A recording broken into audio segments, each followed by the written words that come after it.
جی السلام علیکم۔ رمضان کی آمد ہے اور اس میں ظاہر ہے 2-3 چیزیں بہت امپورٹنٹ یاد رکھنے والی ہیں۔ ایک تو ہمارے ڈائٹری پیٹرنز، جو نارمل ڈائٹری پیٹرنز ہمارے، وہ چینج ہو جاتے ہیں، کھانے کے ٹائمنگز چینج ہو جاتے ہیں اور کھانے کا کنٹینٹ بھی بہت سارا چینج ہو جاتا ہے۔ اس کے لیے خاص میرے خیال میں تیاری کرنے کی ضرورت ہوتی ہے اس پورے 1 مہینے کے لیے۔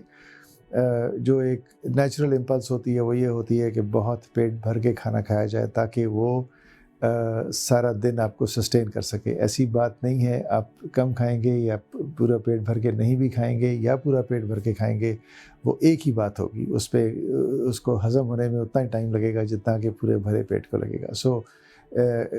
زیادہ کھانے سے کوئی خاص فائدہ آپ نہیں اٹھائیں گے، بلکہ الٹا نقصان یہ ہوگا کہ جب سٹمک ڈسٹینڈ ہوتا ہے تو پھر تیزابیت، جسے ہم ریفلیکس کہتے ہیں، وہ تیزابیت کھانے کی نالی کی طرف بڑھتی ہے، کیونکہ اس کو اور کہیں جانے کی کوئی جگہ نہیں ہے اور پیٹ میں اتنی جگہ نہیں ہوتی کہ وہ سب چیزیں سمیٹ لے اس ٹائم پہ۔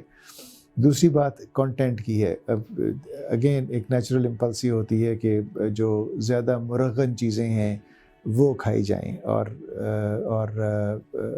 میٹھا زیادہ کھایا جائے، جو کہ دونوں چیزیں جو ہیں وہ ایکچولی جب ہم اپنی نارمل زندگی میں ہو سکتا ہے کہ اتنی چیزیں، اس طرح کی چیزیں نہ کھاتے ہوں، تو کوشش یہ ہونی چاہیے کہ جو کھانے پینے کا پیٹرن ہے، آلدو ٹائمنگ چینج ہوتا ہے، لیکن کھانے پینے کا جو کنٹینٹ ہے وہ زیادہ چینج نہ ہو۔ آپ کی جو ہیلدی ڈائٹ ہے، جو آپ روزانہ کھاتے ہیں، ہوپ فلی وہ اس کے حساب سے سحری اور افطاری کا انتظام کیا جائے۔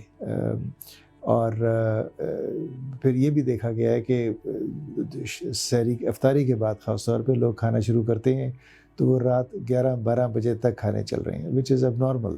آئی تھنک کھانے کے 2 ٹائمز ہیں، ایک صبح ایک شام کا، اور اس کے بعد اور کچھ کھانا پینا جو ہے وہ سب کچھ وہ ایکسٹرا ہے، وہ آپ کو کوئی ایسی کوئی تقویت نہیں پہنچاتا، بلکہ الٹا نقصان دیتا ہے۔ تو اپنا جو نارمل لائف سٹائل ہے اس کے نزدیک رہیے رمضان کے دوران، اس سے زیادہ ڈیویٹ نہیں کیجیے، ہیلدی کھانا کھائیے، اور امید ہے کہ بائی دی اینڈ آف رمضان آپ کا وزن بڑا نہیں ہوگا، بلکہ ہو سکتا ہے شاید تھوڑا سا کم ہی ہوا۔ Thank you so much.